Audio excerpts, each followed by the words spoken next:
Karir saya gagal. Pernikahan saya pun juga gagal, Pak Ustadz. Dan saya mencoba usaha berkali-kali dan gagal. Kok saya capek jadi Islam, Pak Ustadz? Assalamualaikum warahmatullahi wabarakatuh. Waalaikumsalam warahmatullahi wabarakatuh. Salam kenal. Sebelumnya saya Tubagus Fauzi dari Kota Serang. Baik. Profesi saya saat ini influencer, content creator Banten. Sebelumnya saya pernah bekerja di salah satu perusahaan BUMN selama 8 tahun. Dan sampai saat ini banyak sekali ujian, Pak Ustadz, ketika kita mencoba untuk berbuat yang lebih baik, menjadi pribadi manusia yang lebih baik. Dimana saat ini saya sudah tidak bekerja lagi karena ada salah satu hal yang membuat itu sangat fatal dari perusahaan. Karena konten yang membela Palestina. Maaf saya terbuka di sini karena itu sangat-sangat disayangkan sekali. Padahal pada saat itu saya tidak membawa intensi tersebut, namun netizen yang pada saat itu benar-benar viral dan menjatuhkan saya habis-habisan. Karir saya gagal. Pernikahan saya pun juga gagal, Pak Ustadz. Dan saya mencoba usaha berkali-kali dan gagal. Sampai saya di titik anxiety disorder, Pak Ustadz. Udah jarang banget saya keluar, konten pun juga jarang karena merasa tidak percaya diri dan dengan kondisi saya saat ini. Bahkan kemarin saya bercerita ke teman saya, mohon maaf sekali Pak Ustadz, saya cerita jujur, kok saya capek jadi Islam, Pak Ustadz. Itu jujur sekali. Karena hati saya benar-benar kayak, ya Allah, saya menjauhi larangannya ketika saya sudah kembali hijrah dan mencoba lebih baik. Tetapi kenapa permasalahannya sangat kompleks? Ekonomi, karir, pernikahan. Apakah ini azab dari Allah atau memang ujian? Ujian memang dunia itu tepatnya capek, Pak Ustadz ya. Tetapi apa yang sebenarnya terjadi dengan saya, Pak Ustadz? Dan bagaimana cara benar-benar kayak menerima takdir? Dan tidak jarang juga saya berkali-kali, apakah saya menyudahi saja hidup saya gitu? Betul-betul di titik itu. Dan teman-teman saya di sini ada Siska Siregar yang selalu menyemangati dan memberikan support, dan teman-teman lain termasuk orang tua. Meskipun memang tidak mengetahui sedetail itu karena orang tua saya punya penyakit jantung dan hanya bisa menangis di tengah di sepertiga malam, Pak Ustaz. Meskipun saya bukan orang yang sempurna dan bukan orang yang baik itu. Mohon untuk sharingnya, Pak Ustaz. Terima kasih. Assalamualaikum warahmatullahi wabarakatuh. Waalaikumsalam warahmatullahi wabarakatuh. Semua yang hadir hari ini sedang diuji dengan ujian masing-masing. Kenapa Allah menguji kita? Iya, karena hidup tempatnya ujian. Alladzi khalaqal mauta wal hayata liyabluwakum ayyukum ahsanu amala wa huwal azizul ghafur. Surat Al-Mulk ayat 2. Dialah Allah yang menciptakan kehidupan dan kematian sebagai ujian. Apa yang Allah lihat? Ayyukum ahsanu amala. Siapa yang paling baik sikapnya atas setiap ujian itu. Maka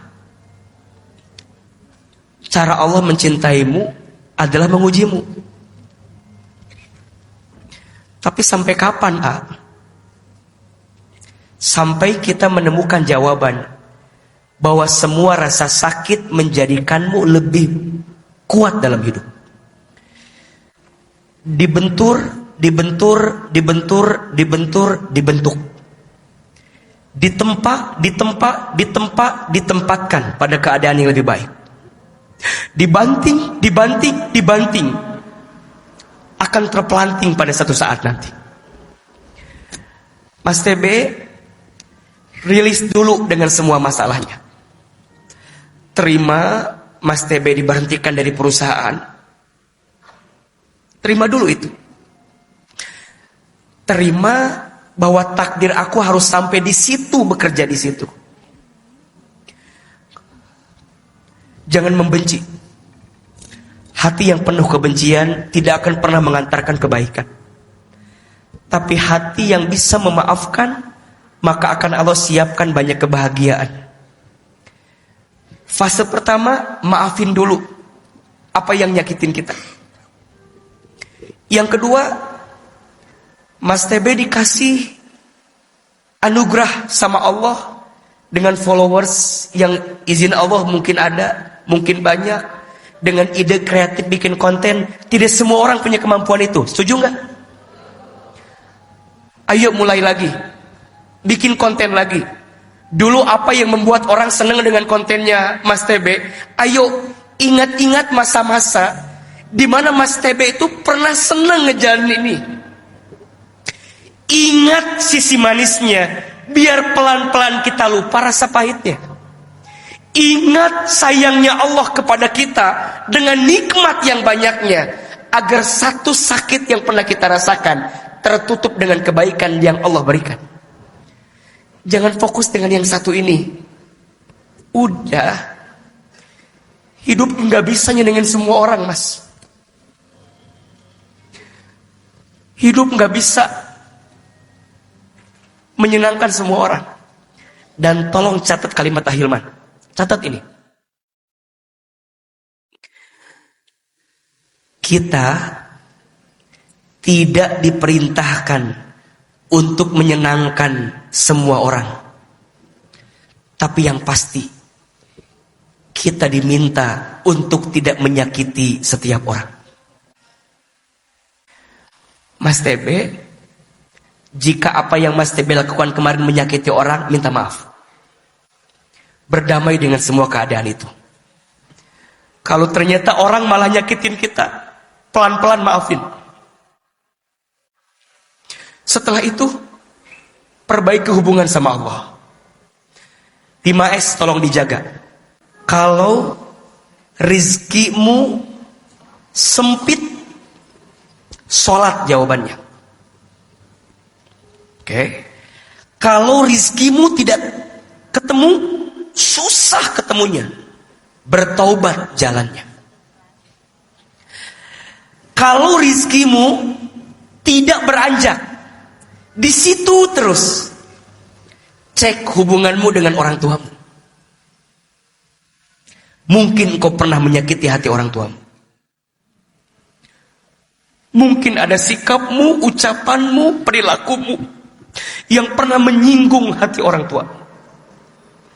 4, kalau rizkimu seakan-akan sering diambil oleh orang lain, cek, mungkin engkau pernah menzolimi orang lain, pernah menyakiti hati orang lain. Atau yang kelima, kalau ternyata rizkimu nggak ketemu gimana jalannya, cek, mungkin sedekah dan silaturahmimu tidak dihadirkan dengan baik. Berarti 5 tuh. Sholatnya, taubatnya, berbakti kepada orang tuanya, menghargai orang lainnya, sedekah dan silaturahminya. Jalanin semuanya. Jangan hancur lebur karena manusia. Jangan terpatah terluka karena manusia. Pilih dan pulih bersama Allah. Sembah dan sembuh di jalan Allah. Mas TB, lepaskan perusahaan yang pernah memecatmu. Maafkan semua orang yang pernah menzolimimu. Masih ada kami di sini yang menyemangatimu, betul? Mas TB punya konten, punya kreatif. Ayo bismillah pulang dari sini, belajar nggak peduli dengan apapun yang terjadi. Belajar tumbuh dengan segala kebaikan.